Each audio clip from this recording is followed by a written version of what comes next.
Contributor Dr. Natalie Azar here to explain why that's so bad for you and how we can build up our willpower, perhaps. So how do we define this sort of addiction? Because I think a lot of folks like, something salty, something sweet from time to time in the pantry.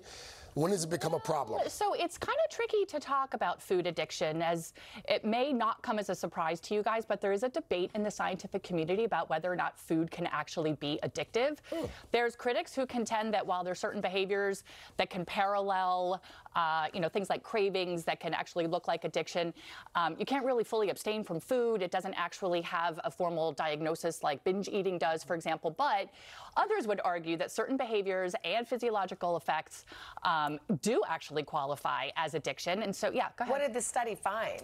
So this was a study that actually surveyed 2,000 adults between the ages of 50 and 80, and they asked them a bunch of symptoms on an 11-point scale, and if they had 2 out of the 11, it qualified as addictive behavior. And here were the 3 most common.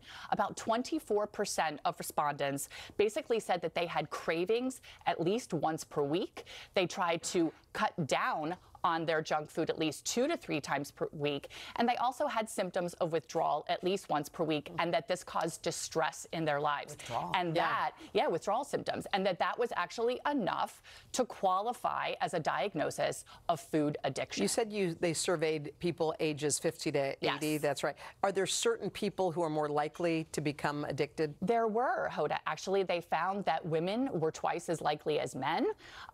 People between the ages of 50 and 64, those individuals who were overweight, and also people who rated their mental health as either fair or poor were also more likely to experience this kind of food addiction. That's curious. Okay. Thank you. Thanks. Natalie, let's get to the